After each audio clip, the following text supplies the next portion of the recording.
Assalamualaikum warahmatullahi wabarakatuh.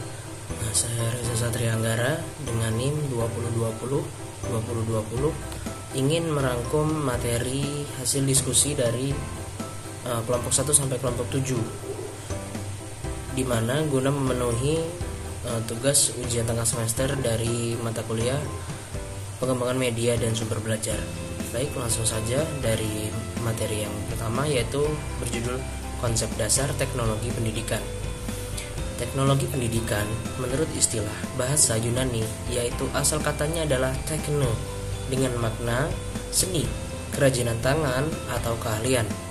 Bagi bangsa Yunani kuno, teknologi sangat diakui sebagai suatu kegiatan khusus dan sebagai pengetahuan. Sedangkan istilah dalam bahasa Inggris adalah instructional teknologi atau educational teknologi. Jadi yang diutamakan adalah media komunikasi berkembang secara pesat. Sekali dapat dimanfaatkan dalam pendidikan, alat-alat teknologi ini lazim disebut hardware, antara lain beberapa TV, radio, videotape, komputer, dan lain-lain. Pada tahun 1960-an, teknologi pendidikan menjadi salah satu kajian yang banyak mendapatkan perhatian di lingkungan ahli pendidikan. Pada awalnya, teknologi pendidikan merupakan kelanjutan perkembangan dari kajian-kajian tentang penggunaan audiovisual dan program belajar dalam penyelenggaraan pendidikan. Kajian tersebut pada hakikatnya merupakan usaha dalam memecahkan masalah belajar manusia atau human learning. Solusi yang diambil melalui kajian teknologi pendidikan bahwa pemecahan masalah belajar perlu menggunakan pendekatan-pendekatan yang tepat dengan banyaknya memfungsikan pemanfaatan sumber belajar atau learning resource.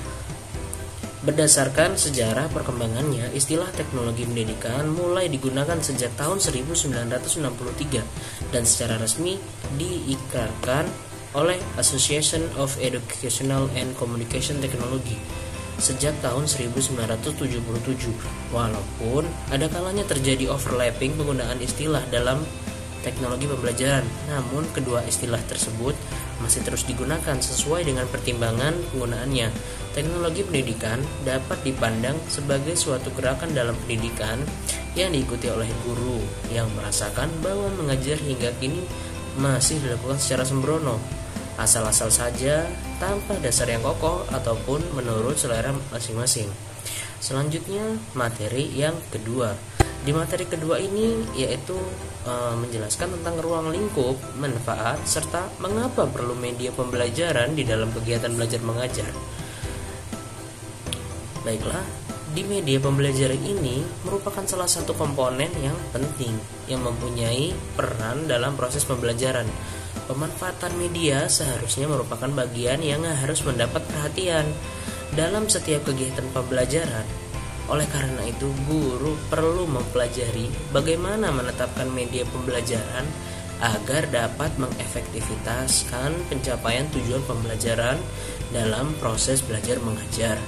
Media yang baik haruslah efektif, efisien, dan efisien. Efektif artinya media mampu mentransfer materi dengan cepat sehingga pemahaman siswa setelah melihat media meningkat, dan efisien artinya media bersifat sederhana dan mampu digunakan dengan mudah, tidak bertele-tele dan tidak susah dicari. Secara umum, tujuan penggunaan media pembelajaran adalah membantu guru dalam menyampaikan pesan-pesan atau materi pembelajaran kepada siswanya agar lebih mudah dimengerti, lebih menarik, dan lebih menyenangkan kepada siswa. Banyaknya media yang dibuat dengan menggunakan berbagai aplikasi mengharuskan seorang guru paham dengan teknologi informasi dan komunikasi. Dengan memanfaatkan TIK, berbagai media dapat dibuat dengan mudah, seperti aplikasi Encore untuk membuat media berupa suara, aplikasi KineMaster dan Adobe Premiere untuk membuat video, aplikasi Blender untuk membuat animasi, dan aplikasi Canva untuk membuat infografis. Itu adalah rangkuman dari materi yang kedua. Selanjutnya masuk ke materi yang ketiga, di mana materi ketiga ini kita menjelaskan tentang konsep, fungsi, prinsip, dan ciri media pembelajaran. Nah, konsep ini menurut Arsyad di tahun 2016 halaman 4 Media pembelajaran adalah komponen sumber belajar atau wahana fisik yang mengandung materi instruksional di lingkungan siswa yang dapat merangsang siswa untuk belajar. Dalam suatu proses belajar mengajar, ada unsur yang amat penting, yaitu media pembelajaran. Pemilihan media pembelajaran tentu akan mempengaruhi jenis media pembelajaran yang sesuai, meskipun masih ada berbagai aspek lain yang harus diperhatikan dalam memilih media. Media mempunyai manfaat dan fungsi sebagai sarana bagi guru untuk dapat menyampaikan materi pembelajaran menjadi lebih menarik, tidak hanya monoton. Siswa tidak hanya diajak untuk berhayal, membayangkan, tapi siswa dapat melihat secara nyata, walaupun hanya menggunakan gambar ataupun video. Peningkatan kualitas pembelajaran merupakan salah satu dasar peningkatan pendidikan secara keseluruhan. Mutu pendidikan sangat tergantung kepada kualitas guru dan pembelajarannya, sehingga peningkatan pembelajaran merupakan isu mendasar bagi peningkatan mutu pendidikan secara rasional. Pembelajaran yang bernilai edukatif diwarnai dengan interaksi yang terjadi antara guru dan anak didik. Interaksi guru dan anak didik tersebut perlu mendapat dukungan dari media instruksional atau pendidikan secara luas, tepat dan efektif. Di era globalisasi seperti ini, tidak disadari atau tidak pengaruhnya semakin terasa dengan semakin banyaknya saluran informasi dalam berbagai bentuk media. Media yang telah mempengaruhi seluruh aspek kehidupan kita, meskipun dalam derajat yang berbeda-beda di negara maju. Media telah mempengaruhi kehidupan hampir sepanjang waktu. Waktu terpanjang yang paling berpengaruh itu adalah waktu yang digunakan di dunia pendidikan, khususnya untuk sekolah. Dalam hal itu, para guru dituntut agar mampu menggunakan alat-alat yang dapat disediakan oleh sekolah, dan tidak tertutup kemungkinan bahwa alat-alat tersebut sesuai perkembangan dan tuntutan zaman. Guru sekurang-kurangnya dapat menggunakan alat yang murah dan bersahaja, tetapi merupakan keharusan dalam upaya mencapai tujuan pengajarannya yang diharapkan. Baik, itu saja materi dari materi yang ketiga. Selanjutnya masuk ke dalam materi yang keempat, di mana teknologi sebagai sebuah pendekatan dalam problem pendidikan. Nah, teknologi sebagai pendekatan, aplikasinya penerapan teknologi pendidikan ini upaya pemecahan masalah. Nah, yang pertama dengan memadukan berbagai macam pendekatan di bidang ekonomi, manajemen, psikologi, rekayasa, dan lain-lain secara bersistem. Memecahkan masalah, belajar pada manusia secara menyeluruh dan serempak, dan memperhatikan dan mengkaji semua kondisi saling berkaitan. Yang ketiga, menggunakan teknologi sebagai proses dan produk untuk membantu memecahkan masalah belajar. Yang keempat, timbulnya daya lipat atau efek sinergi, di mana penggabungan pendekatan dan unsur-unsur mempunyai nilai lebih dari sekedar penjumlahan. Demikian pula pemecahan secara menyeluruh akan mempunyai nilai lebih daripada memecahkan masalah secara terpisah. Itu adalah pendapat Miyarso di 2007. Berdasarkan ulasan materi tentang teknologi sebagai pendekatan dalam problem pendidikan di atas, dapat diambil kesimpulan antara lain, teknologi pendidikan sebagai suatu cara mengajar yang menggunakan alat-alat teknik modern yang sebenarnya dihasilkan bukan khusus untuk keperluan pendidikan, akan tetapi dapat dimanfaatkan dalam pendidikan. Teknologi dapat meningkatkan kualitas dan jangkauan apabila digunakan secara bijak untuk pendidikan dan pelatihan, dan mempunyai arti yang sangat penting bagi kesejahteraan ekonomi. Dan terakhir, teknologi pendidikan dapat diaplikasikan sebagai pemecah problem pendidikan. Selanjutnya materi kelima, yaitu tentang teknologi komunikasi dalam pendidikan. TIK atau Teknologi Informasi dan Komunikasi sangat berperan sebagai infrastruktur pembelajaran, di mana bahan ajar tersedia dalam format digital. Dengan begitu, proses belajar bisa dilakukan di mana saja dan kapan saja. Para murid tidak harus terpaku belajar pada tempat dan waktu yang telah ditentukan. Saat senggang dan saat berada di tempat umum pun mereka tetap bisa belajar melalui gadget mereka. Dari penerapan materi tersebut dapat disimpulkan teknologi komunikasi adalah seperangkat alat penambah kemampuan orang dalam berkomunikasi atau perangkat dan sistem hasil rekayasa manusia yang digunakan sebagai media transmisi atau menyampaikan ide, pesan, gagasan kepada orang lain. Teknologi komunikasi dalam pendidikan mempunyai pengaruh yang utama dalam penyelesaian berbagai masalah. Juga berperan dalam peningkatan kualitas pendidikan. Kemajuan teknologi informasi dan komunikasi memberi solusi pada proses pembelajaran yang selalu terhambat dan terkendala waktu serta tempat. Kehadiran teknologi ini sangat bermanfaat pelaksanaannya pembelajaran bagi dunia pendidikan.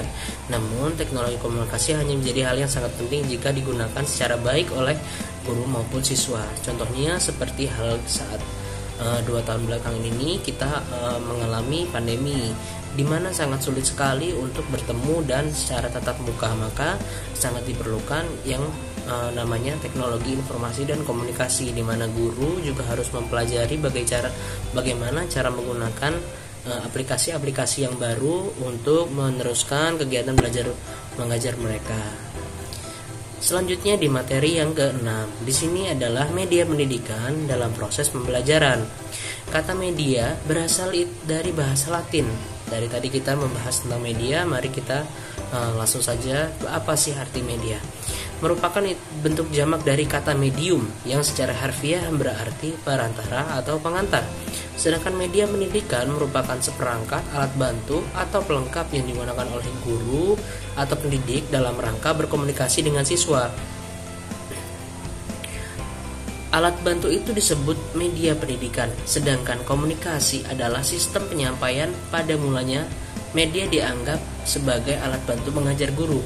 Alat bantu yang dipakai adalah alat bantu visual, misalnya gambar, model, objek, alat-alat, dan lain-lain yang dapat memberikan pengalaman konkret, motivasi belajar, serta mempertinggi daya serap dan retensi belajar siswa.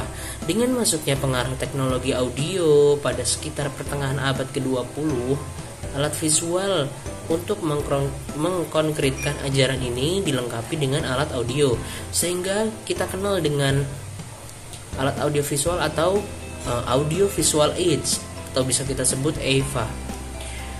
Proses belajar mengajar pada hakikatnya adalah proses komunikasi, yaitu proses penyampaian pesan dari sumber pesan melalui saluran atau media tertentu ke penerima pesan. Pesan yang akan dikomunikasikan adalah isi ajaran atau didikan yang ada di dalam kurikulum. Sumber pesannya bisa guru, bisa siswa, orang lain, penulis buku, dan produser media.